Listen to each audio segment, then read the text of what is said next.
This start? Okay, cool. My internet is being so shitty. Welcome to the podcast. We have seamless intros. I mean, you don't know. I could have cut that part out. No way. Your voice went down enough that it was like, well, these levels aren't coming out. Do it again. Welcome to the podcast. See, now I have options. Yeah, you're right. You did. You're a genius. I'm an audio genius. Yeah, right. How are you, audio genius? Normal. Normal. I love that pregnant pause and tongue click. That's how you know it's good. Well, so like I'm on one hand, I'm really good because I'm fucking done with finals. Yes, you are. Congratulations. I stayed up for not 20 like permanently forever. Yeah, I saw that. Stayed up for 22 hours on between Monday and Tuesday, or Tuesday and Wednesday. One of the two. I don't know. I was a zombie. I tried to write this big paper all weekend. Like I sat in front of my computer on Saturday and Sunday and chunks of Monday. And like, no matter how hard I try to do things early, I like can't. I really need like a pressure under me, which sucks. Like I'm actively trying to be better at it. And I just like, my brain just like doesn't work. It like won't form thoughts. Yeah, we've talked about this a bunch. Like I found that exact same thing. I think part of it truly might be just that we are older and like you get so used to cramming things into time as it's available, just like full stop in your whole life. Do you mean like how right now I'm doing my makeup for C2E2 while we're talking? Yes, exactly. Yeah, and so I feel like maybe that's part of it too, is it's like your body is just conditioned that way, and even if you try as hard as you can for the length of a grad school program, like it may take longer than that to break those habits because you've been doing it for like 20 years now, basically. It sucks, man. Like I wrote over the course of the weekends, so Saturday and Sunday, in which I was like really in front of my computer, I wrote 3.5 pages. And honestly, they probably were the weakest part of the paper. Yeah, sometimes it takes that time crunch. Like it was the way that I wrote all of my best stuff. And like it should not be that way. I wrote from Saturday to Monday night, or like whenever I started, like really started, I wrote like 5.5 papers from holy shit. No, not 5.5 papers, 5.5 pages. Oh my God.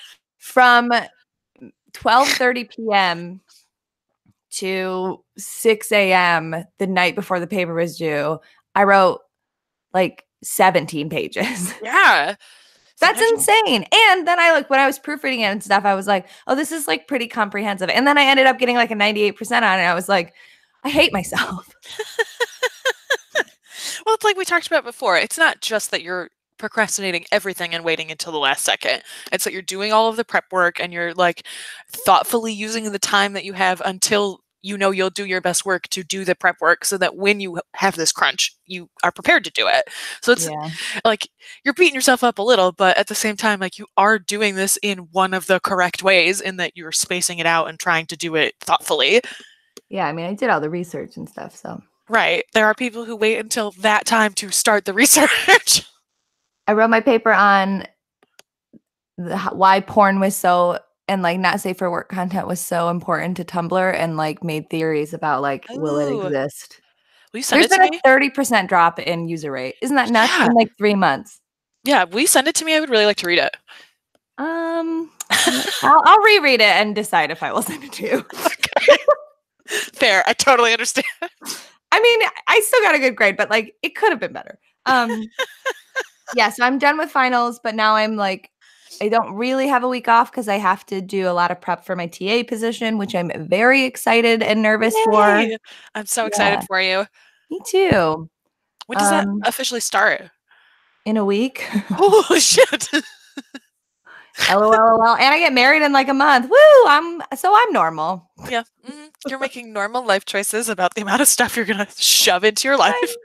Somebody at work was like, and I'm not very nice at work because I hate everybody I work with because they're all like fucking stupid and annoying. I'm really like nice to the parents and kids and just like so mean to everybody else I work with. I'm pretty sure the owner and boss is not like afraid of me, but it's just like, I just don't talk to her if I don't need to. And somebody was like talking, she was like, oh, your wedding is so soon. Oh my God. Oh, you have a lot going on. And I was like, yeah, that's why I'm not very nice. And she was like, yeah, that makes sense. Yeah, that tracks. How are you? I'm all right. I had a very, very long week in that I've now been officially fun employed for 1 month and I'm going absolutely fucking nuts. I had a really great interview that we talked a little bit about last week, you and I did, but I had a great third round interview on Monday. But it's down to me and one other candidate for this really great job that I'm like excited about and hope that I get. I met with the chief communications officer of this company and he was great. And it seemed like the woman who would be my boss is like really stoked on me. So it's down to me and one other person, and that person doesn't interview their final interview until the end of this upcoming week. Oh, that sucks. Yeah, so the HR person was like, I am so sorry, but you're gonna have to wait at least 2 weeks until the other person even interviews, and then they have to make a decision. I was like, you've got to be fucking kidding me. That is garbage. It sucks because it's like I still applied to like 10 other jobs this week. So I'm not just like sitting around while I'm waiting to hear about it, but at the same time I'm like, I don't want to put in a ton of effort and then get a job and be like, oh fuck, damn it. So I'm like trying to put myself in the middle. So I've just been like trying to get out of the house all week, and so I've gone to a dance class or to the gym every single day this week because I have to get out of my house. Getting swole. Yeah, kind of. I have abs. I had like actual abs now. Before it was like, I think that's a ghost of an ab or maybe a rib, unclear. But now it's like, oh, I have like abs. I was looking in the mirror as I was like getting ready for dance yesterday, and I like coughed, and so I like flexed my muscles in a way that I would not normally think to do, and they popped. They like actually popped out, and I was like, what is that? So I had a very exciting week in that I discovered I have abs. Congratulations. Thank you very much. Yeah, it's just been me trying to like fill fucking time basically. I've been working on art more. You saw that when you were over at my house, but I'm just filling time and filling the day. It's planning my professional wardrobe when I have the money to buy it. Which has been kind of nice. I've been like shopping of going around and being like, oh, I kind of like some of this professional wear, or this professional wear looks like pajamas. I hate it. And so that's really popular right now, are these like kind of not super 70s wide, but not like normal 2010 colors. They're like a little wider and they lay a little flatter at a triangle, and the vertical large and then very thin stripe is really popular in business wear, and like they legit all look like pajamas. It's the fucking, every time I put one on I'm like, I could never wear this to an office because I look like I straight up rolled out of bed. It's so weird. Like I don't understand who these people are that are wearing them. They're super duper thin and traditionally pretty and can get away with whatever they want. Those are the people that are wearing them. You're absolutely right. Yeah, that's why in a size 8 and 10 I look like I'm in fucking weird pajamas. Absolutely. You're totally right.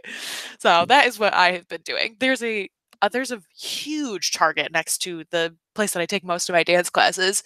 And so I was like, I know that they have like new business lady lines. And I went in, and this store, like, that is what they specialize in women's wear, is business wear. And I was like, oh, okay, I can like come to Target and get clothes. That's nice. I don't have to spend $1 billion fucking dollars, which was reassuring considering I have $0. $0. $0. I feel like I have $0 because all my money is going to this wedding, because now is the time when all the things I have to pay for. Yep. You're getting into that last 30 days where everything is like, oh, hi, this needs to be paid tomorrow. Like, no, wait, I thought I had a year. Oh, I did have a year. I did. This is our last Saturday recording. We get to go back to a normal schedule. So hopefully the quality will be higher. Better. It'll go back to being 3 hours long, but it'll be better. Hey, I feel like we've been doing a good job, and we're still putting out hashtag content. Yeah, that's true. That's very true. Are you wearing any wrestling merch? I am. I'm wearing my Chikara shirt because they crowned I think it's called their Young Lion. I'm sorry. I am not very good. Yeah, the name of their cups and belts, I'm like, is that right? But yes, their Young Lion cup, they crowned with a non-binary person for the first time, and so now they are the champion. So I wanted to wear the Chikara shirt. It was so wonderful to see how excited people were for them and how encouraging people were. Like, I'm sure that there were pieces of shit out there, but like, I didn't see any of that. All I saw was really positive feedback, and I feel like so encouraging. I feel like you and I have been really good at curating our timelines. Yes. And we've gotten a lot of the trash off our timelines. Like, I get it, obviously, on the Cage Side one, because that one has like so many more followers. But like, mine is very like, if you say one shitty thing to me, you are blocked forever. Yeah, exactly. But Mine we get too. these like beautiful, positive wrestling timelines, and when people are like, "Oh, wrestling Twitter is trash," I was like, I don't think so. Yeah, I agree. My It's wrestling funny. Twitter is pretty great. Yeah, it's funny. I see people like, and I totally get it. There are lots of vile people on wrestling Twitter, but you're right. I've just curated it so much that like, I am not afraid to mute people. I'm not afraid to block people. Like, don't be a dick. Just don't be a dick on the internet, and then you won't have problems and you won't get blocked.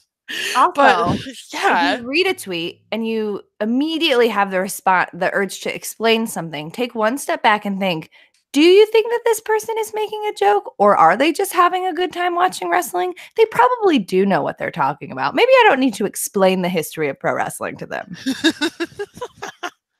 also, if you see someone tweeting and they're talking about their opinions on how a storyline is going, they are probably aware of what a work is, and you don't actually have to Oh remind them. my God. Yes. Sometimes people also like to get worked. I was just gonna say the So, exact same thing, that like that's ah, kind of the point of wrestling, is that you are supposed to get worked, and sometimes people like to enjoy that. So you don't always have to point it out or explain why that's bad. I'm not wearing any wrestling merch because I am naked right now, Ooh, kind of. I girl. literally jumped out No of the shower. creeps. No one can see. I jumped out of the shower and put on a bathrobe, so I'm like covered, but like also naked. Oh, you're in one of those bathrobes. You look like you're wearing a full coat. Yeah, it's a furry coat. Those It's my robes setting. they look so It's comfortable. my 3 a.m. studying. My favorite story about these for the demis, and obviously you know the story because you told it to me. Stella has this robe because she bought one for her future husband and was like, actually, I also want one. And so she got one for herself. It's so comfy. It has a hood. Because I have a robe that's shaped like a Star Trek captain's uniform, and it's terry cloth, so that's like an appropriate robe for getting out of the shower, but it's not a lounging robe, and I didn't think I needed a lounging robe, and I was wrong. I wish you could see the face that I just made at that, because like, duh, why would you not assume that you were gonna want? You have like a closet full of caftans. Well, that's a fair point. I do love a loungewear. uh, I guess I was going to ask if any wrestlers have loungewear clothing lines, but I guess just the Bellas. I can't think of And Eva anyone else. Marie. Oh Eva yeah, that's Marie right. has She has a clothing line. I assume it has Yummy. loungewear. It has everything in it. So Yeah, I've only looked at it a couple of times. Her color palette is not my color palette, and so like none of it is for me. it's just like a shitty Fashion Nova ripoff. Yeah, that's. I mean, I could just order Fashion Nova. Right. And get like 100 coupons and Right. I'm willing to wait 18 weeks for my things to arrive. Fashion Nova is not as slow as some of the other ones. Yeah, that's true. I feel like it takes forever because I'm so used to ordering things that have like pretty decent turnaround because I look for that in delivery. Because Amazon. Well, that too, and because like I've had so many times where things have been like, it's a 2 to 7 week window, and I'm like, okay, I'm getting this in 11 weeks, I guess. So I'm careful about what shipping I order from now. Any other wrestling news? Allie got signed to Yes! AEW. Yes, I watched her part of her video where she was like, you can tell she's so joyful about it. It makes me so happy. I'm personally really excited because like I like Allie a lot. She's never been one of my favorites on Impact. And some of the stuff she was doing was like pretty interesting, but I feel like it was interesting because of the other people that it involved. Like I didn't totally love her as like Dark Alley. It didn't like click with me totally. And I feel like she kind of got stuck at Impact because she's Yes. like good and popular, but she's not one of the most popular ones. And she was like this good guy baby face. And like I think that it will be very good for her to be at another big company because like AEW is going to be big. Yeah. But get to do something else and something away from Rosemary. And I know that they're best friends and that they love each other and there's like no harm in that. Like, but I do think that Allie needs to do something away from Rosemary. Absolutely. And I think that that's a good observation too, because I think part of what happened with Allie is that she and Rosemary were in this really intricate storyline that worked in many ways when she was like still blonde and good Allie, and before all of the like Sue Young and dark and all of that transition and the coffins on fire and blah blah blah. And it wasn't bad. Allie did a good job holding her own. It's just no, that's not what I'm saying at all. I think that part of the reason that it really stalled her out is because Rosemary suffered 2 injuries back to back, and so they had nothing else to do with her for a really long time until they brought Sue Young in, and so it felt like, oh well, everyone is so hot for this, so we'll finesse this because we can, because of the way that Impact tapes, until Rosemary's healed, and then she got hurt again, and it was like, okay, well they're still kind of joined, and so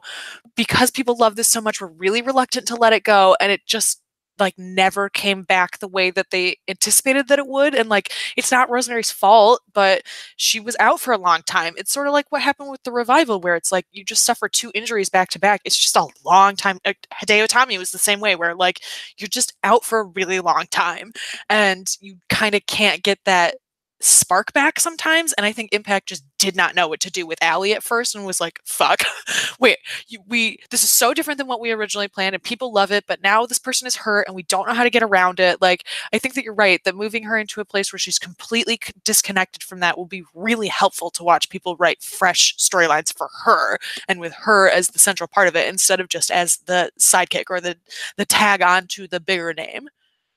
Also, I think that there's a lot of potential with a character like hers and a character like Kylie Rae's, and I'm really excited to see them interact. Fuck yes, I didn't even think about that. That's a great matchup. Because they're both like smiley and fun and like positive, but they're also can both have like a darker edge to them, and that could be interesting. They could be a really interesting tag team. They could have a good feud. Like, that is, I'm excited. I'm just excited for Allie to see what she does. You know what? Now that you've said that, has AEW mentioned anything about women's tag teams? Are they going to focus a division on that? Are they just going to pair up singles women, do we think? Like, as far as I know, they haven't mentioned signing any like women's tag teams specifically either. So I don't know if it's just something they haven't gotten to, or I don't know. I just missed it. There's like a lot going on and a lot of moving parts, and I feel like you can't do everything at once. And so I don't know. And it'll be interesting too. Like, maybe I'm missing this because I'm not totally following all the AEW stuff because I care, but then I also don't. Like, so they'll do the big pay-per-views and stuff, but they have teased that they have like a TV deal, but like we don't totally know how that's going to work, like how our storyline is going to get built. Like, there's still like a lot up in the air. So I think it'll be dependent on how their show flows. Because if they have a ton of time to fill, then like, yeah, sure. But if they don't, then maybe not. Right. And we have no idea yet if part of what's going on with their television deal is that they're going to be allowed to do intergender wrestling. And if that's the case, like, then you can have intergender tag teams, and you can have, that might be part of why they've not mentioned it, because it's unclear, or they want it to be a surprise later that, yo, what's up, bitch? We have a television deal and we have the new World's Cutest Tag Team. Sorry, RIP. World's Cutest Tag Team, but something along those lines where they're like, we know this is going to fucking work and we're going to make this fucking work on TV. That could be part of why they haven't said anything. So like, I don't want to immediately be like, they haven't done this, that means it's bad. I just haven't heard anything about it. And so it makes me wonder what direction they're headed in. I would assume that they would, though, because like the Bucks specifically are so like, they are big proponents of like, yeah, tag team wrestling is good when you let it be good. So like, yeah, and it seems weird that the Bucks would be part of a company that is just like only meant, I mean, maybe not. Maybe part of that is just business and the way that they've all been socialized to perform business, especially in this like carny atmosphere. But I was going to say, it seems weird that they wouldn't also think like the tag team wrestling world is expanding nationally on television. We should get in on that because we're the fucking Bucks. Like, that makes sense in my brain. So I feel like that is something that they'll do eventually. I personally haven't heard anything. So if anyone listening has heard anything about the direction they're moving tag in general, I'm interested to hear that. Yeah, for sure. I guess we should. God, we're 2 weeks away from Mania, and that makes me want to stab myself with like a fork underneath the table while still smiling, a la Glenn Close and Dangerous Liaisons. Good Paul. Nice deep cut. Thank you. Have you seen Cruel Intentions? Dangerous Liaisons is like that, but better. But Cruel Intentions is still pretty good. I've never seen Cruel Intentions. What? Okay, so I've already decided. So like, because we're doing the like bachelor, like the actual bridal party, sleeping at my house for the bachelorette party. I've already told Ray, I was like, look, I know we're gonna be drunk and stuff, but like, if we don't watch Bring It On, I will kill you all. Oh my God, yes. So like, I've already decided that we're like definitely watching Bring It On, and like we could totally also watch Cruel Intentions, even if we're all just waking up and then we eat breakfast because Ray's making us breakfast, and then we watch like Cruel Intentions while we are hungover eating pancakes or whatever. Great idea. Cruel Intentions is a fucking good movie. Yeah, I've never seen it. It was just one of those ones that kind of fell off of my radar when I was like young enough to have been really interested in it during like the teeny bopper phase, and then it just kind of became like a cultural joke in so many ways that it's like I don't really even know what it's about. It is just Dangerous Liaison set in a high school. It's literally what it is, with Sarah Michelle Gellar without blonde hair. It's so weird. She's a brunette. That's how you know she's evil.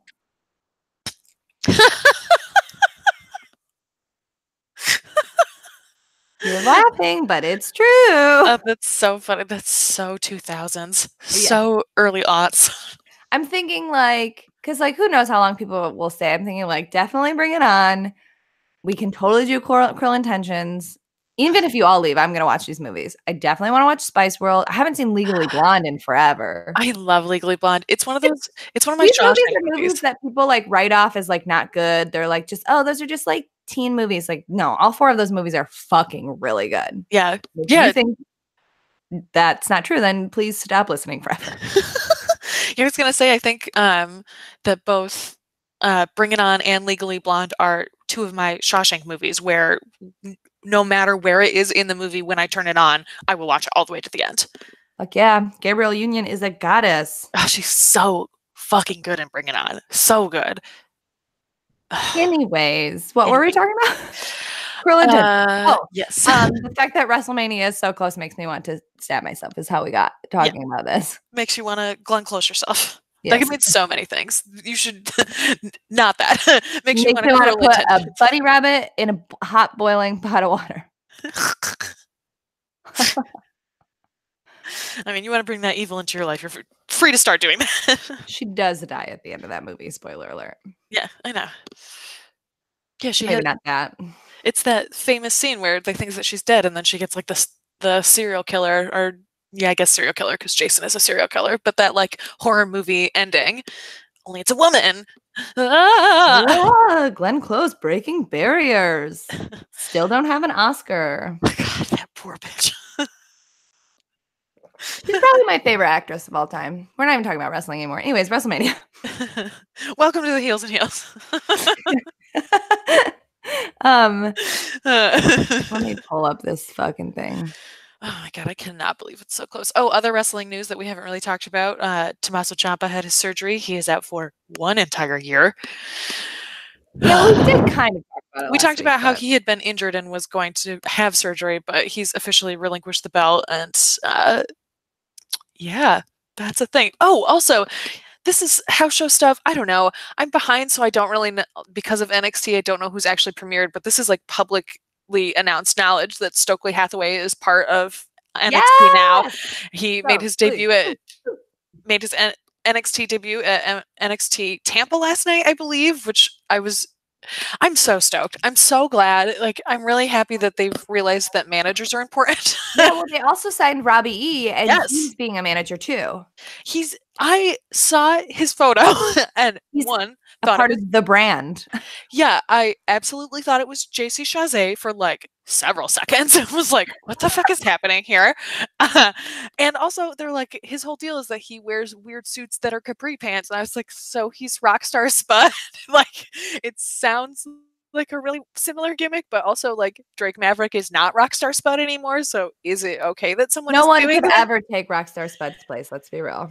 Yeah, exactly. But if like the whole deal is that he wears like hilarious suits and is a loudmouth manager, like all I'm ever gonna think is Rockstar Spud. Fair. I'm really excited for this new age of managers. Maybe they'll make Lana our manager again. That would be really nice. I feel bad because I feel like I'm like undercutting her dreams Because like she has worked hard. She was pretty good in that Money in the Bank ladder match. Like she has potential as a wrestler, but also like it's just hard because she was so good as a manager, and Rusev is doing like kind of nothing. So like, yeah, it's so weird that they keep pairing people with Rusev who are great managers and then letting him soar to the sky, and then they're like, actually, never mind. Never mind. This is like the third time they've done it to him with Lana, Summer Rae, and fucking Aiden English. It's like he is so good with a manager. Why would I? It's endlessly frustrating. I guess writing wrestling show is hard. So. But apparently Dana Warrior is doing exceptionally well in her new role. Oh, well, is it because the women have barely been on TV? Yeah, I think that's exactly what it is. Is that how she's exceptionally good at her role? Oh, here's another thing that we should talk about related to WWE and women. Have you heard this? Did you hear any of the story about how WWE told Renee to talk less? Oh, yeah. I'm a little torn about it because I listened to her podcast, and so I heard this story from her mouth, and it's not totally the way that it's being presented. The way that she described it is she was talking to her co-host Stacey McGonigal about one of the things that we do every week is that after Raw, we sit down and we listen to all of the commentary with either Tom Phillips or Corey or Michael Cole, and then they give her notes on what went well and what didn't go well, and like that's good. They do that with all of the new commentators. It's smart. It's good when you've never been on TV to listen back and hear what your voice sounds like live, especially because that can be a different kind of adrenaline environment. And so she said, they told me that I don't need to talk as much as I think that I need to talk. And that is different than what the internet said. Yes. And that's why I was like, I'm really torn about this, because what she's saying is when I talk, sometimes it takes me a second, and especially if I'm talking out loud, to figure out exactly where my thought is going. And that's something that's really common. Like basically everybody does that. If you're like, this just happened, I have to react to it. It's going to take me kind of a second to get this thought out of my mouth. And so what she's saying is that the note that she's getting is part of the skill is learning how to cut that back a little bit. And she was like, they're right. I absolutely agree with this. This is something that I need to work on. She didn't take it as, bitch, shut your mouth, which is kind of how the internet has presented it. But I think that it is very telling that all of the other male commentators are very willing to tell her, you don't need to talk as much as you think that you need to, because that does have the connotation of men think that when women are talking for 10% of the time that they're talking equally, and that when they're talking 30% of the time, they're taking over the conversation. And so part of that is clearly male bias that we know scientifically exists, and that's part of why they're saying that to her, but also she recognizes it's something that she's working on, and so I feel very torn about it. Yeah, it is really complicated because she is still very new at commentary. And so obviously there's like tons of stuff to learn, and she is doing a good job, but like it is hard. And sometimes like the stuff that she says is like irrelevant or distracting, but that goes for Corey too. Right, exactly. He gets to do whatever the fuck he wants, I guess. So like there's obviously always room to grow, and like feedback and stuff is good, but then you always have to take it with a grain of salt, because it's WWE, but also because like the way that men police women's voices. Right, exactly. And so in some ways I'm kind of glad that there was this backlash that may have been at first misguided, because I think that is something that WWE needs to hear in mass, that like if you tell women to talk less, there are reasons that you're probably doing that, and we're aware of it, and we're watching for that kind of stuff. So if nothing else, I think it's probably a good cautionary thing that will hopefully serve as a lesson to somebody, even though maybe not WWE. So I'm glad that it happened, if nothing else. Fair. How do you feel about Ronda Rousey's husband just showing up? I fucking hate it. You know what my answer was going to be when you asked me that question. Yeah, but I'm all about like controversy. Let's get into it. Oh my God. I don't want to see this fucking wife beater on my TV. I'm like, he's not welcome at MMA. Why is he welcome here? But also the problem is too, like that aside, which is like a big aside because it's a huge problem. Yeah.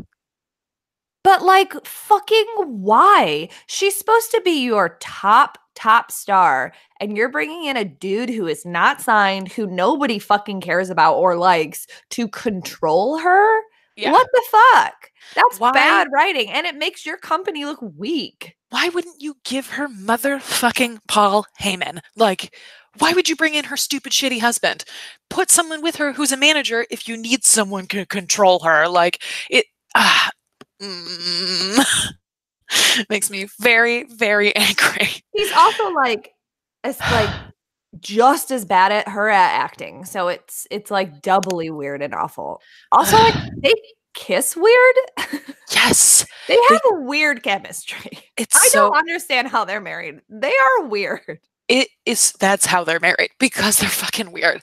Yeah, it's just so gross and performative, and like there are all these rumors that they want Becky to like scale it back because they're getting upset about what she's saying about them on Twitter, and like I'm positive some of that is a work, and I'm positive some of that is them actually being like, we thought we were really good at this, and all we're doing is getting dragged.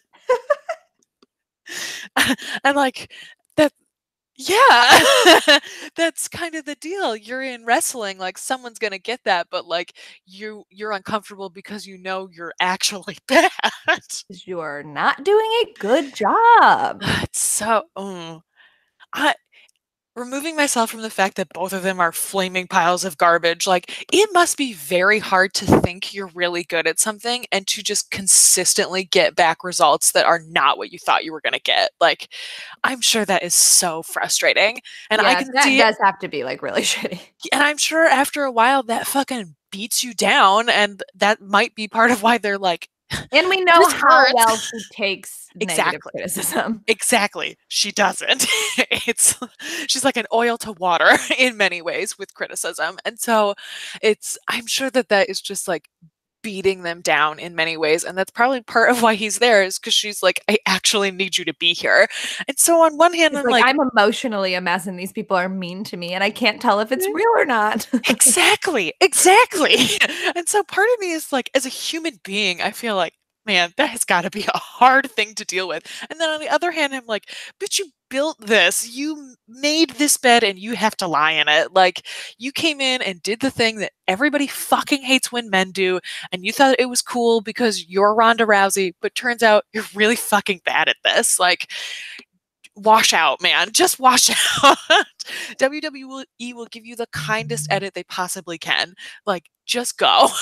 It will be viewed as this like historic one-time appearance of a year run of Ronda Rousey, and we'll look back at it as this amazing thing that happened, but like, just go. That's the only way that can happen. If you continue to be trash forever, it will just turn into one of those like, we'll just never speak about the fact that this happened.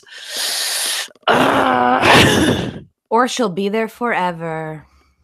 I don't know, man. It doesn't feel like it. Every single time I see her, I'm like, it feels more and more like she's done. And not in like the Dean Ambrose way where it's like decades have gone into this decision. It feels like I thought I was going to be great at this, and I'm just really frustrated right now. And like, who is she to hang on to something that she's frustrated with? She lost twice and then gave up a career in MMA. Like, twice. That's not a lot of times to lose. Yeah, that's not a lot. Do you think Dana Brooke's got to be in the next round of releases, right? I fucking hope so. I really hope so. Miserable. She looks miserable. She sounds miserable. She and Tyler Breeze both are just like fucking tweeting into oblivion, and it's they're bored and they don't have anything to do, and it must be so frustrating to watch Ronda get to do whatever the fuck she wants and be terrible at it, and like, Tyler is amazing, and it must be very difficult to watch people who are not as good as you doing really cool things and like getting a lot of time and making a lot of money that you're not, when you know that you're better than they are. And Dana isn't exactly to that same level, but she's better than Ronda and like has worked her ass off for so long. And like, this is one of those things where people say that we never come around on anybody, but like, we fucking hated Dana Brooke at the beginning, and she has had such a miserable treatment at WWE that it's like, I just want her to get let go so that she clearly loves it and wants to be doing it. And so I want her to have those opportunities, and like, fuck yeah, I want to see her at AAW. I would absolutely love to watch her fight some of the people who love wrestling and didn't get a fair shake at it out on the indies. Like, I think she would fit in really well in that scene. Like, we've said that a little bit with Emma, and Emma had medical conditions come up. Tenille had medical conditions And come also, up. she stupidly signed with ROH. Like, that's kind Yeah. of your own fault, bitch. Yeah, she like made some mistakes and then had this medical condition, and it like didn't shake out for her in the way that we expected. But I feel like with Dana it could, because she really wants it and like has only been beaten down by WWE at this point in a way that like Emma went through a lot.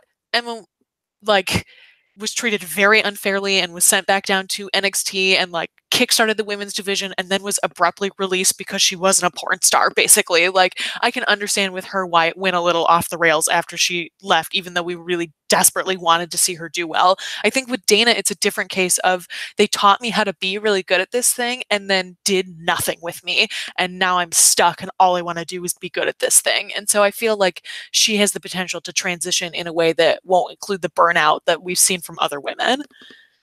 Yeah, that's a really good point. She's not like good, but she has potential. And I just don't, also, it's just like not fun to watch somebody be miserable. Yeah, it's really hard. And like, it's hard because we get such access to people in a way that we didn't during the pre-Twitter times, where like there were totally people languishing in the back that we just forgot existed and didn't think about for months and maybe even years. And now we get to see those people in their day-to-day lives and get to like them in that way, sometimes even more than we do as wrestlers, and then watch them be sad. And that's really difficult. You want to talk about something exciting though? Yes, I do. Beth. Oh my God. First of all, she looks incredible. I know that's not like the most important thing, but man, like, she looks aesthetics incredible. are important, and Beth looks amazing. Yes, and especially as someone who like she didn't leave because she was injured. She left because she was having a baby and had a baby. And because the division was shit, and she was like, I'm done with this bullshit. Right, exactly. She would have had to have stuck around for a lot longer and been beaten down and probably burned out in a way that she is not now. And she got to come back and like do commentary and is pretty good at it. And like has that as a step that she can transition to later once she is actually done wrestling. Like, it must be really hard to come back for like celebrity spots and be like, I can do this. I can still do this way better than some of these people. I'm so excited. I'm a little bummed because it seems like the women's tag belts are going to be a multi-person match at WrestleMania, but also like that seems like a necessity because there's going to be so many matches. Right. And I would be excited if it was just the Iconics and Hug & Boss and Divas of Doom, but it looks like they're going to fucking put the Samoan Slaughterhouse in there too. And like that sucks because the 4-way is less exciting than the 3-way because I like all of the other teams. Well, also, skipping ahead to fucking SmackDown, the Iconics fucking pinned Hug & Boss Connection. Yeah. Well, the Iconics had a fucking great night. They had a great promo. They looked great. They actually got to wrestle. They're actually being put into like a comprehensive story now. I'm so excited for the Iconics because like this is what they have been working for. This is what they have been waiting for. And now they like get a chance to like show people why everyone on Twitter loves them. Absolutely. I totally agree with that. And you know what? That is part of what I was going to make a point about with why the Samoan Slaughterhouse is there. It's because there's the Divas of Doom who have a legend, for a better word right now, who hasn't fully been reintroduced, and they're baby faces because of that, even if Natty does exist in this like weird ether of what are you, Big Show? How many times have you turned now? It's unclear. But because we have that, we have a very specific babyface dynamic with them. Then we have Hug and Boss Connection. Then we have Hog. Hog are the champions, and they're also babyfaces right now. And so they have a very different kind of babyface dynamic.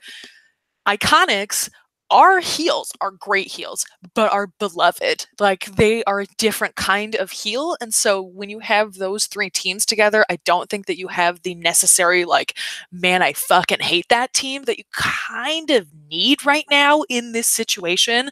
And so I think the Samoan Slaughterhouse is there to get heat, to be the actual full heel team. They just don't have a full heel team to put there. And so that's part of it. And they can't really have a triple threat match because there's already a women's championship match that's a triple threat match. And so then it looks like, oh, all you know how to do for women is triple threat matches. And like, yes, this means all they know how to do are throw a whole bunch of fucking people in there, but everybody's getting a paycheck and everybody gets to be a part of this. And they know that this is going to be almost certainly on the main card. And so I think that that's a part of why they're including this fourth team.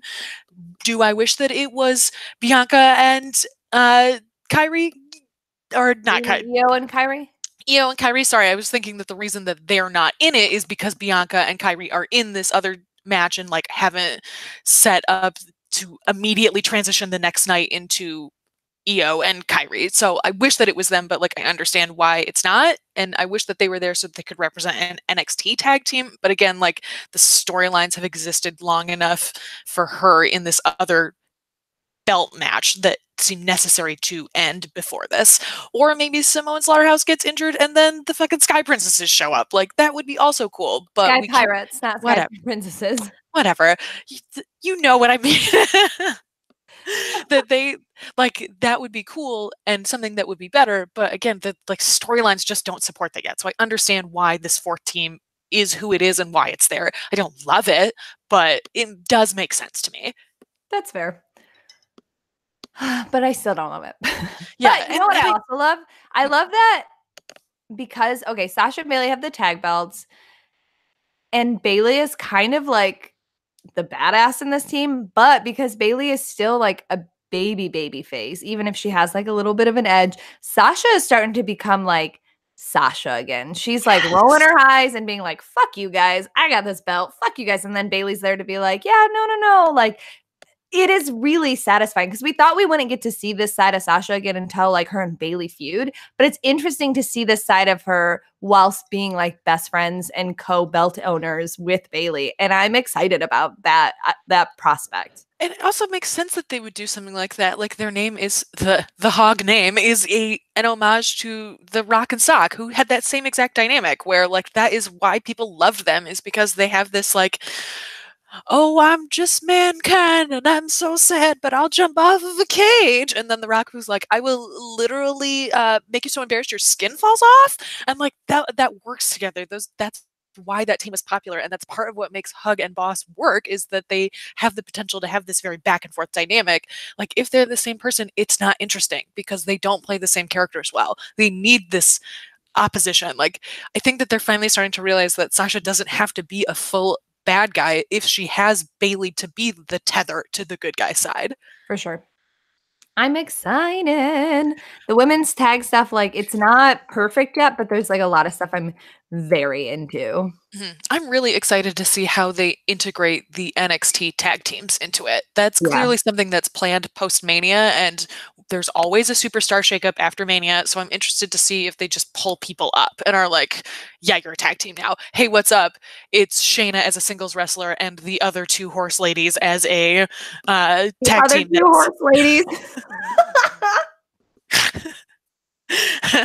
So Shayna and the horse ladies come up and then they exist inside of this tag division. We call them the MMAs. Well, I prefer the horse ladies. The horse ladies. Mary and I guess we have to talk about real quick, like Kurt Angle's gonna wrestle Baron Corbin, but probably not. Probably not. Do you think it was originally a swerve? Yes, I do. Because at first I was like, man, we all think it's a swerve, but then, you know, but we're going to get played. But the way Michael Cole was like talking about it on commentary throughout the show, that's what sold me on it being a swerve, because they were like planting storyline seeds. Yeah, for sure. And the amount of backstage information that has been like meticulously leaked about this is definitely not a work, and now Vince has heard the fans are upset and is responding to it. Like, this is actually a very clever way to do a swerve. And like, yes, it does seem predictable at this point, but it is smarter storytelling than what they have been doing with swerves. And so I'm at least interested in that. And if it is a swerve, and like it's in the same fucking building that John Cena had his first match against Kurt Angle in, like I didn't know that at first. And that makes it feel even more like it's going to be a swerve, like for sure going to be a swerve. And I feel like in that case, like Baron Corbin is kind of the perfect person to have picked for this. At first, I was mad because it's like I like Baron Corbin and I think that he's been doing a really good job, and it seemed really shitty to be like, "LOL, deuces." It felt like the Fandango Jericho Mania match where it was like, you made a mistake here in this booking. But now it feels like, yeah, Baron Corbin is the perfect person to have put into this role. And I hope that he gets something. I hope he at least gets a paycheck in some capacity. Like, I like him in multi-man tag match situations. I think he's very good in those and like helps hold that undercard in a way that is really necessary, and then is good in this capacity as like fake GM and the antagonist of the backstage promos in his host uniform. Like, I like that. I think that it's good. And so I think in that capacity, he was a really good choice for this. But it is also like, what is happening? We're 2 weeks away. Yeah, like, get it to fucking together. Yeah. Like, why didn't we tell this story like way further out? It feels like WWE forgot how close WrestleMania was. I think you're right. It's so weird that they're like, we got like, Asuka doesn't have a storyline and we're 2 weeks away. Yeah, it's bizarre that they're like, we gotta shove all this Fastlane stuff in here. Like, why? Why didn't we just do all of this over TV? Like, it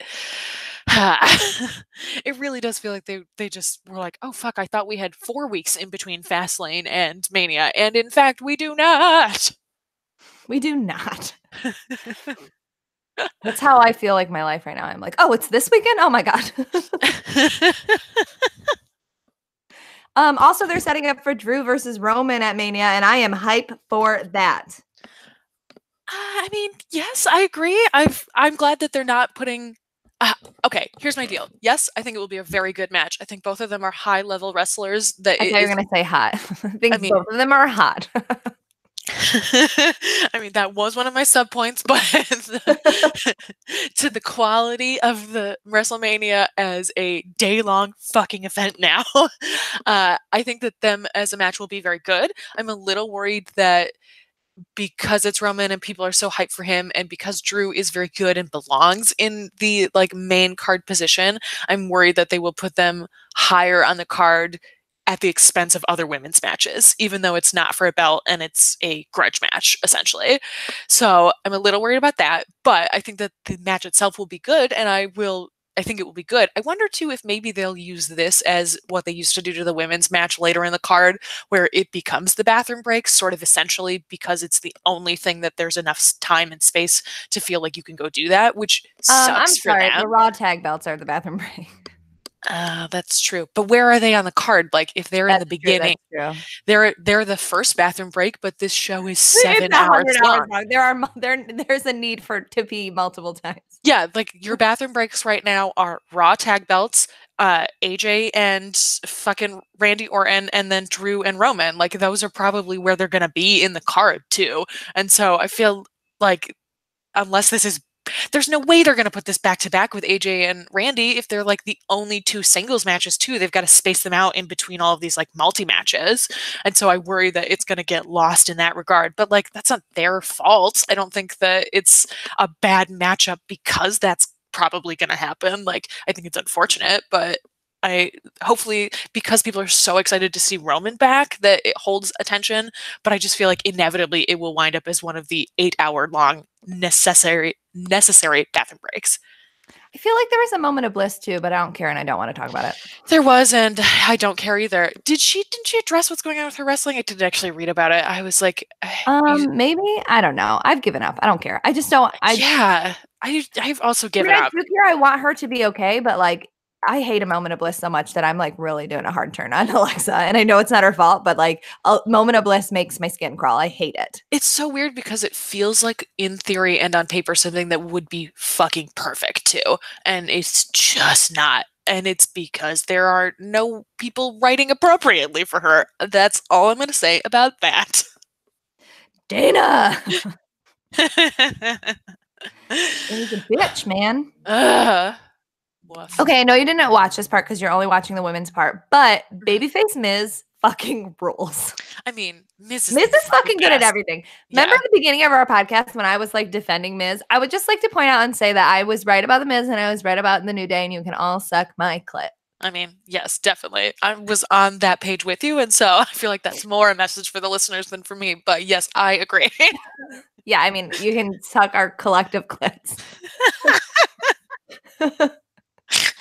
Again, no creeps. Yeah, just like in a, I don't know how to make that not creepy. Metaphorical. It's a metaphor. It's a metaphor. Good. I'm glad. I fucking love Miz. Oh, also, I have to confess on the podcast that I accidentally crossed my strike line with WWE because I clicked a video that fed back to their site because I did not know about No Way Jose's hair. And my God. I clicked on this video. It is a mistake. Yeah. Okay, I have a couple of opinions. So I clicked on this video because I was like, what is happening? I need to see it move because I'm very confused. And then it opened on their site and I literally sat with my jaw open for like almost a full minute and was like, I have to get off of this website. I'm boycotting this company. I just couldn't stop staring at it. I understand that he needed to do something. He had to make a decision because he's languishing in, as WrestleSplania calls it, the shadow realm of WWE, and had to do something to get out. So I understand a bold move. Also, St. Patrick's Day. I kind of get it. I'm curious about whether this remains his hair past St. Patrick's Day.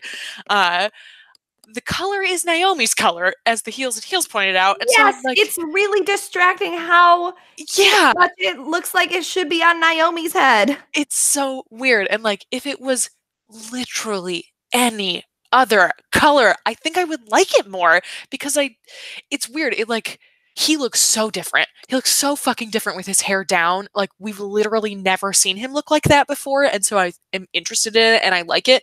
And also, like, he's a pretty good looking dude. And I was just going to say that. If Naomi didn't exist with that similar hair, I mean, the color is not whatever, but like, he looks good with the braids. Yeah, like, totally. Pretty good looking, but it's also like choices.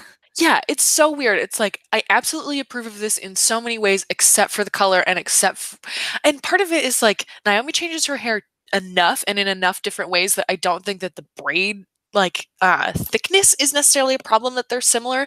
It's just that it's like almost the same length, which is like, because it's the same color and because it's the same width of braids and because it's almost the same length, it's like all I can think about is like, why is Naomi's hair in this match, but she is not? So I want him to tweak the color, but other than that, I like it. Agreed. And also, Lady Luck was on TV. Yay. I like Lady Luck a lot. I love Lady Luck. The first time I saw her, I was like, what? Snapchat? I'm not into this. And then the second time I saw her, I was like, oh, this bitch has figured it out. Party unicorn, let's go. Absolutely. When we saw her, last time we saw her at the last Chicago Zella Pro Show, we talked to her about that. Like, your gimmick is really good. We've like really grown to love it. She was like, oh, good. I'm so glad. I feel like I've like really tried hard and like really figured this out. And we were like, yes, bitch, you fucking did. Yes, bitch. Yes. Oh, I love it. She's kind of the same way where like, the more she gets to wrestle, the better she becomes. And the better she becomes, the more people like her and the more people book her. And it seems like she's in this really positive feedback loop right now. And this is one of those things like, remember when Scarlett got booked on Raw like 2 years ago and it turned out to be one of the best things that ever happened to her career? Like, this kind of feels like that with Lainey, where like, I'm so glad so many more people got to see you. And like, sort of the same thing with Ariel Monroe. She got like the opportunity to be in the Mae Young tournaments because she had this guest spot on Raw one night. Like, oh, I would love to see Lainey in the next Mae Young. She's like the perfect person to put into something like that too. And like, in a big field where they're like, we kind of just want to test you out and see what you're like on TV. Like, I feel like she's the perfect person to throw in just as a throwaway in the beginning. Like, give her a really fucking good match at the beginning, but have her get eliminated, and like, people will tell you how much they want to see her again. Like, I would love that. Yay, yay, ladies doing well. Ladies doing well. How did you feel about the Kevin Owens show with Becky and Charlotte? Kevin Owens is a weird babyface. I don't know, man. I love it because I like inherently love everything that Kevin Owens does because he's one of my favorite wrestlers. I think he can do no wrong. But also, and he was very funny, and him being like, I know friendship is hard. That was good.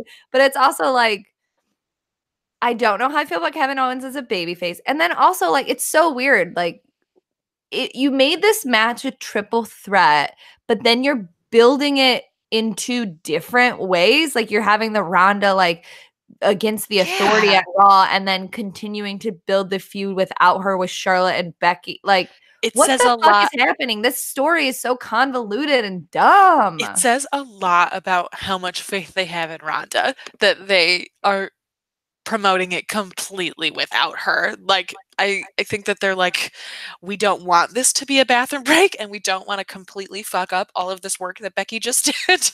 So maybe we should let people care about it on SmackDown. It's almost like they think people who watch SmackDown do not watch Raw, which maybe is the case. And so they're like, maybe people will be into this if Ronda's not involved in any way.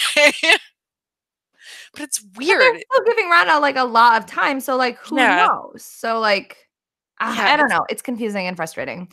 But Becky and Charlotte and Kevin Owens are all incredible and they do good shit. So even when I'm like, I don't know if I like this, I still like it. So like, Yeah, like, I like all of those people, and I mean, I'm happy that Charlotte is not trying to be a babyface anymore, and they're like, "We need a she should never be babyface." a babyface. She Right, truly so should never be a babyface. never ever. Because they think that as a babyface, it means they need to bring Brick back all the time, and, like, we have to stop doing that. We have to. See Bully Ray's hot take. He was like, they don't need it, but why don't we put all these men in the women's corners? Wouldn't that be fun? No, No, bitch. idiot. God, go away. Fuck off. Literally stop talking. Ugh. Retire again, bitch. Retire forever and put a muzzle on your mouth. Sew your mouth shut. Kofi Mania. I got my Kofi Mania shirt. I am fully wearing that on WrestleMania. I know I normally rep women, but like I cannot not rep Kofi because I am hype. This is a match. Like it's so. I mean, we talked a little bit about it last week. Like there were things that like drove the Becky storyline to become a little bit colder. Obviously, it's convoluted. They had to run it for much longer. Blah blah blah blah blah. But like I am here for Kofi Mania, and that's all I care about. Tattoo it on my forehead forever. Yeah, I'm excited. It's weird how, like, I'm not into them leaning into Vince is a racist. Yeah, that's weird. They should have probably just been like, come up with any other storyline because, like, yeah, we get it. Vince is racist. Like, we all understand. But also, like, it is weird to just be like, I don't know, racism. Because it's like, okay, we're making it a story, but we also do know it's real. So it feels weird. But also, I guess you're acknowledging it. I don't know. Kinda. It's weird. It's like when you like nudge, nudge, wink, wink, nod, nod at it, and then don't do anything about it. It's Because you are almost still racist. yeah. It's almost like you know that people don't care, and you're making a statement about how it's kind of cool, and like that's uncomfortable in a way that's like really hard to process. I don't know. I mean, this obviously still ends with like Kofi at WrestleMania. Like there's literally no other way. It'll be I'm really torn because like I think it'll be interesting to see how they get him there, but also it really did feel like we're so close to Mania. It really felt like this was the time to let Kofi book the match so then you can spend 2 weeks building a feud and not just like, oh my God, underdog. I mean, Kofi and like, did you see Big E's promo on Twitter? Like Kofi and New Day are killing it because they're so good. And Daniel is such like a shitty shit heel. Yeah. Ask a question, Nick. Am I hungry? Why? Yeah, sure. He was like trying to pantomime and I was like, I edit this. Sometimes you don't. Most of the time you do. I've never not edited it. Every time I say I'm not going to edit it, I still edit it. God damn it. I just like feel weird putting out a product that I'm not feeling good about or like that I don't actually know about. That's fair. I have to cut out all of your racism. That's how we get those 2 stars. Yeah, I don't know. I'm really like the match was obviously good. The crowd was like crazy.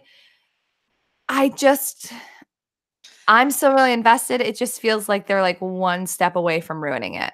Well, I feel like we all know about Triple H and fucking Booker T and how they did this like sort of same storyline. And the whole idea was like weird how WWE's never had who they've promoted as a black champion. Here's Booker T, come to get that from Triple H. Just kidding, it's Triple H. Also now that person is in charge. And so it's like, oh man, are they really dumb enough to do it again? Like, I don't think that they are. I don't think that they are either, but it gives me a hesitancy in a way that it's like your own history is working against you in a way that Yeah. you can't help because you're so stupid that you haven't done this until 2019. Like, the fact that it's 2019 also makes it feel especially like, okay, you're like winking at your own racism, but it's 2019 and you've never had someone you've acknowledged as a black champion. Like, that is actually a problem.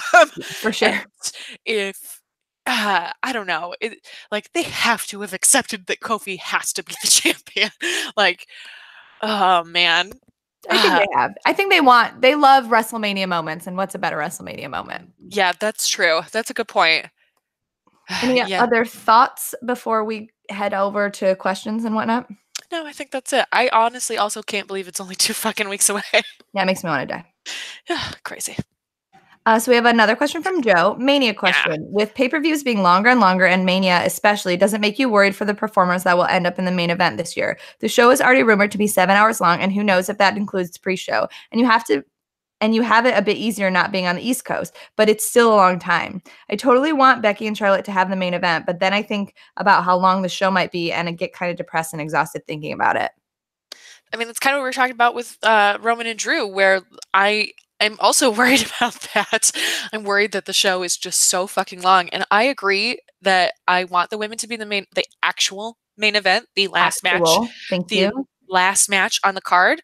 But I remember like Roman and Undertaker at the end of I mean, I don't, but but also like that was a bad match that nobody was excited for. Yeah, I feel like I totally agree with this assessment, and it is a worry, but if it's actually a main event worthy match, then I think it has the power to like lift people back up to be like, we've waited 7 hours for this and now it's the main event, and now like we are here. Like I feel like the problem with WWE is a lot of times their main events don't feel like main events, and like that would in a way that I think could be effective, because like that's why you do a main event, so that it brings people back, right? Like you build to it. It's a build. So I think that yes and no. Yeah, I was going to say my counterpoint to that though would be the Roman and Triple H match, which like was I guess part of it is that match got to be so repetitive, but I think part of it was because the card was so long that it just felt inevitable that it was going to fall apart in that way. But that was also during a time where the crowd was like determined to not be into Roman. So I bet that influenced that in a way that wouldn't happen here. Although maybe if Ronda starts to really go over, the crowd would turn on them at the end. Like there are a lot of things to be sort of like cautiously worried about because WWE makes really bad decisions a lot of the time. Oh man. Also, now that I'm saying that out loud, like it maybe worries me a little that they would want to give again Ronda a send-off where she's like, yeah, I'll give it up the next night and I'll just vacate on Raw, that the show would end with Ronda Rousey beating 2 of the best women's wrestlers in the company. That worries me if they put it on last, because they love WrestleMania moments, and that would be a WrestleMania moment.